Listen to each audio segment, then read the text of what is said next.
तो अभी जब हम लास्ट मिले थे तब से अब तक जितना भी कुछ शूट हुआ है उसका तो कोई आइडिया नहीं है मेरे को, लेकिन एक चीज़ मैं यहाँ पे बताऊंगा, जैसे कि आप मेरा गेटअप देख के बोल सकते हो।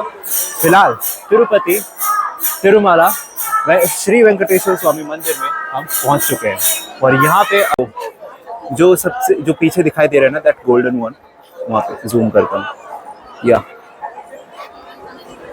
This golden one is the main temple जहाँ पे श्री वेंकटेश्वर स्वामी जी विश्राम कर रहे हैं।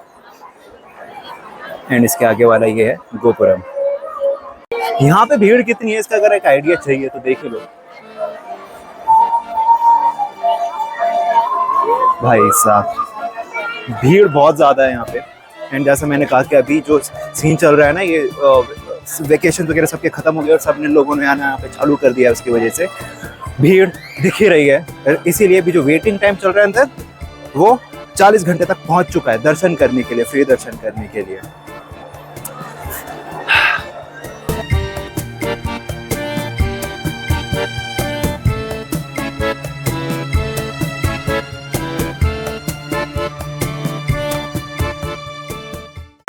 तो अभी हमने लड्डू तो ले लिए हैं और एक खास बात है यहाँ पे, जो लड्डू काउंटर रहता है यहाँ पे 2 फ्लोर रहते हैं, एक ग्राउंड फ्लोर रहता है और एक फर्स्ट फ्लोर रहता है।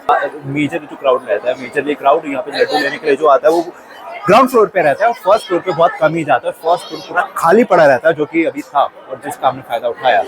तो आप लोग अगर वहाँ से एंट्री करते आते हैं ना, आपको एंट्री करते ही सामने मिलता है कल्याण मंडपम। और जो कल्याण मंडपम है ये बनाया गया है ताकि जब सुबह सुबह जब श्री वेंकटेश्वर स्वामी जी की शादी होती है, सुबह कुछ around, I don't remember exactly the timing, but जब भी उनकी सुबह शादी होती है और बाहर लोग ये जो है इस कल्याण मंडपम में उनकी वो मैरिज देख सके, वो विटनेस कर सके।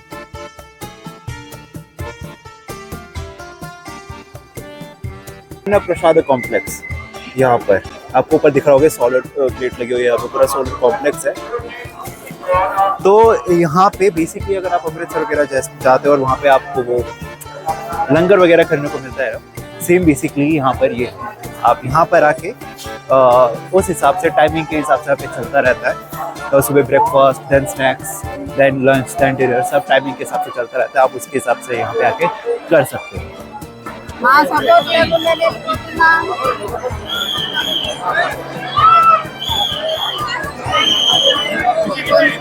लिटरली ऐसे करके चल रहा हूँ, लड्डू बचा रहे हैं।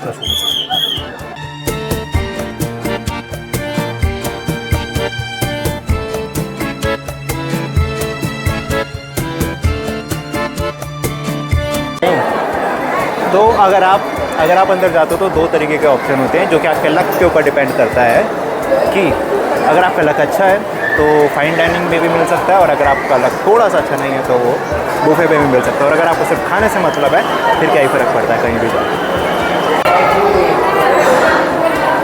डाइनिंग हॉल, हाँ dining hall.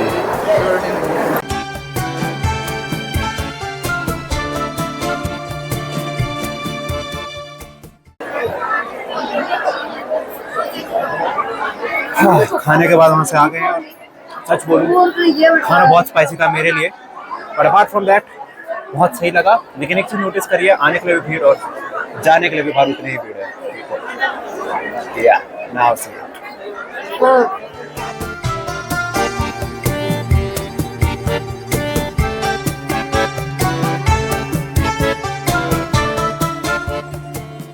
So now finally is the time for the exit.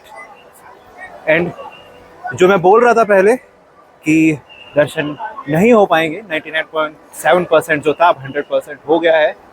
100% हो गया ना, 100% हो गया है अब। ऑल्दो एक्सपेक्टेशंस मेरी पहले से ही लो थी, but still somewhere I was just hoping कि हो जाए। मैं भी कल परसों यही बात कर रहा था कि अगर ये सेम सिनेरियो मेरे साथ आज से 2 साल पहले हुआ रहता तब शायद से मेरे को इतना फ़र्क नहीं पड़ा रहता। लेकिन अब आई डोंट नो, शायद से मैं इस पॉइंट पे हूँ अभी जहाँ पे मेरे को इन चीज़ों से फ़र्क पड़ता है। सो या दैट्स इट। बट कोई नहीं,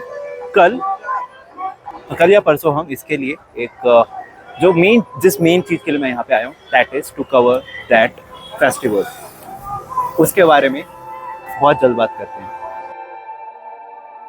अब ये बात तो कहने की भी जरूरत नहीं कि मैं कितना डिसअपॉइंटेड था। इतनी कड़ी धूप में 3500 सीढ़ियां चढ़ के भी अगर दर्शन ना हो तो बुरा तो लगता है, लेकिन कहते हैं ना, अगर सारी चीजें एक ही बार में कर ली तो शायद से दूसरी बार आने का मूड ही ना हो। तो सुबह 6:30 बजे के बाद अब फाइनली मैं चप्पल पहनूंगा।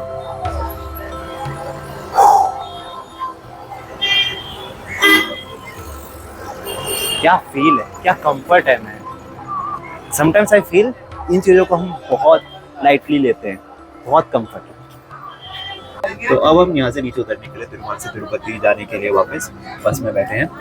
और यहाँ पे 2 टाइप की चलती है। आपको अगर ऊपर भी चढ़ना और नीचे भी आना है तो एसी होती है, नॉन एसी होती है। जो एसी बस होती है इसका जो फेयर रहता है दैट इज 110 एंड जो नॉन एसी होती है उसका रहता है 90। और अभी जो हम बैठे एसी बस में बैठे हैं, तो अभी हमारी इसी चीज के ऊपर टिकट कटेगी। मगर वेट, जाने से पहले मैं आपको एक सरप्राइज देता हूँ। मैं आपको ऐसे हिडन जेम के बारे में बताऊंगा जिसको ढूंढना बहुत ही मुश्किल है। इसके लिए आपको तिरुपति सिटी से एक ऑटो पकड़ना पड़ेगा फॉर द विलेज ऑफ गुड़ीमल्ल, जहां तक पहुंचने के लिए आपको 15 से 20 मिनट आराम से लग जाएंगे। तो फिर वहां के जितने भी विलेज हैं उनके नज़ारे लो, क्योंकि ये आपको और कहीं देखने को नहीं मिलेंगे। तो वहां पहुंचने के बाद आपको जाना है श्री परशुराम मंदिर पे। यूं तो ये मंदिर प्रसिद्ध है अपने एक एंशिएंट लुक के लिए, जो कि आपको जितने भी टेम्पल रन गेम खेले हैं और जितने भी इंडियाना जोन्स मूवी देखी है उनकी याद दिला देगा। लेकिन इसकी खासियत सिर्फ वही नहीं, इसकी खासियत है यहाँ का शिवलिंग, जिसमें भगवान विष्णु अपनी विजय के बाद असुर के ऊपर खड़े हुए हैं और उनके पीछे भगवान शिव खड़े हुए हैं। और ये शिवलिंग पूरे दुनिया में सिर्फ और सिर्फ एक ही है। और अगर आप इस वीडियो को पॉज करके इसको देखो तो आप इसके यूनिकनेस को बहुत ही अच्छे से समझ भी सकते हैं। और यहाँ मैंने एक बात सीखी कि आप कितना भी प्रेडिक्ट करके चलो चीज़ें, कितना भी प्लान करके चलो चीज़ें, ट्रैवलिंग में सब कुछ आपके हिसाब से कभी नहीं चलेगा। और अगर वो दर्शन मेरे हो जाते तो शायद से ये मंदिर में कभी ढूंढने को निकलता भी नहीं। So yeah everything happens for a reason.